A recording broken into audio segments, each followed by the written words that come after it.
First guest this week's Dr. David Cunic. He's the CEO of UCS Advisors. David, great to see you again. Thanks for having me, Don. Really appreciate it. What's on the horizon for the cannabis industry next year, buddy? A whole bunch of great things are happening. We're seeing the East Coast, East Coast, East Coast. A lot of people that were very successful early on in the cannabis industry are now taking their talents out here to the East Coast. Also, people that maybe have want to expand their national footprint are coming out here to the East Coast. So we're seeing a lot of very successful and also seasoned cannabis business operators come out here to the East Coast. The Safe Banking Act, we don't really know which way that's going to really fall.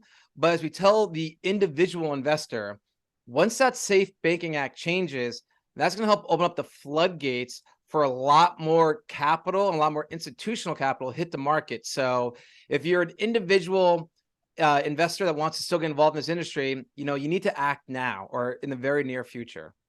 It was kind of interesting. While we were preparing for this interview, I sent you a Boston Globe article that you had a good time with, basically saying that the prices of recreational marijuana in Massachusetts are plummeting. What's your comment on that? This is a typical media headline where people need to peel back the layers and really digest the article.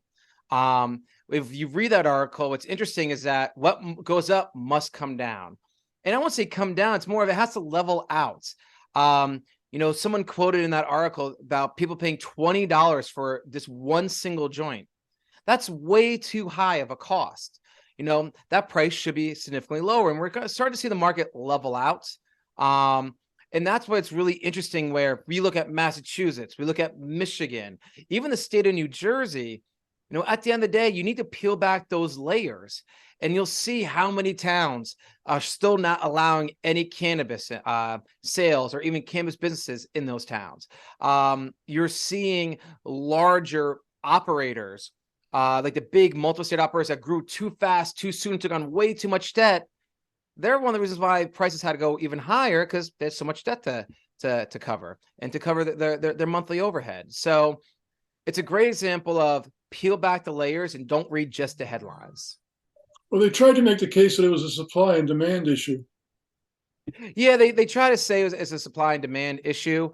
And when you really look at that supply and demand issue, it's also, what about medical cannabis? And if you notice, they don't talk about the recreational sales. They don't talk about the medical sales. Because the other thing is, too, is that more and more people are getting their medical marijuana card and using it as a medicine as well, too, because it's also cheaper tax-wise for them. Well, I know that you've done a lot of work up in Maine. How's the cannabis industry going in Maine? The cannabis industry in Maine is still growing very rapidly. It's a little cold up here right now. That's wearing the vest.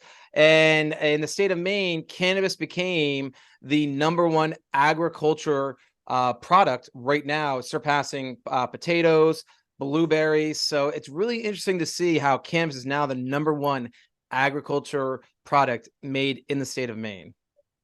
What are you anticipating going on besides the East Coast for the cannabis industry next year, buddy? I think for next year, we're going to see, unfortunately, I think we're going to see some distressed assets. We're going to see some people who had licenses or granted licenses in states, but they can't come up with the capital or they can't come up with the real estate to make the business a reality. And you're going to see the overall cannabis market just consolidating overall.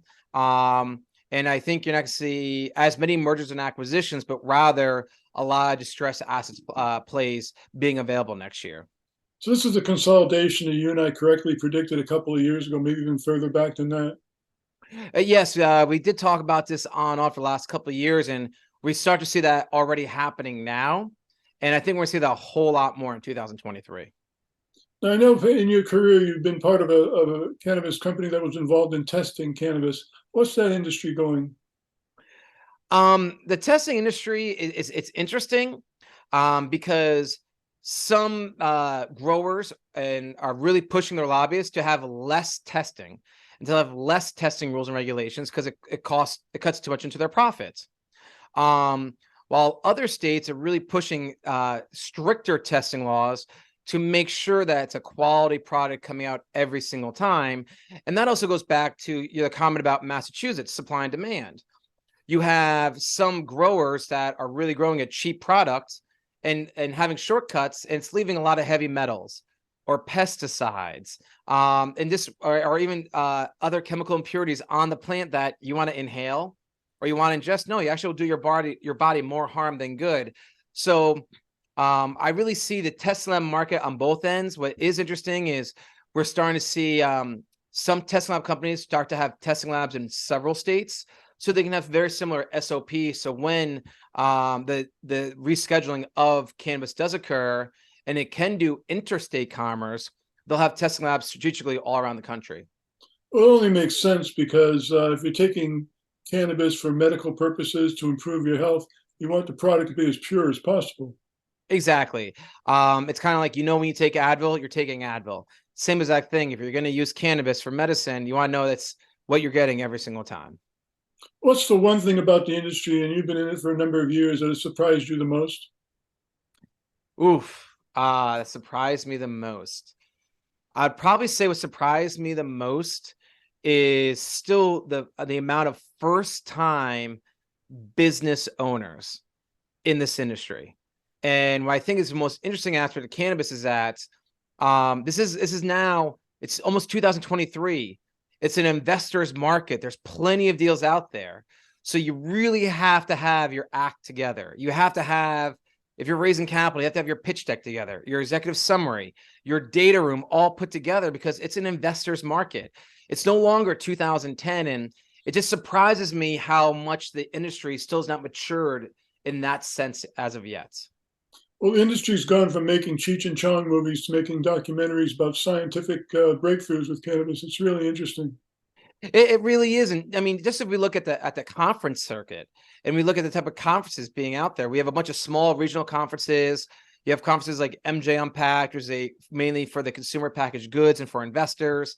You have the Benzinga conference, what they have just for mainly investors. So it's kind of interesting to see how the market has really gotten a lot more specific as well too, and a little bit more niche. Once again, UCS Advisors, Dr. David Cunic. David, your insight is always valuable. Thanks for joining us once again. Thank you. I appreciate it, Don.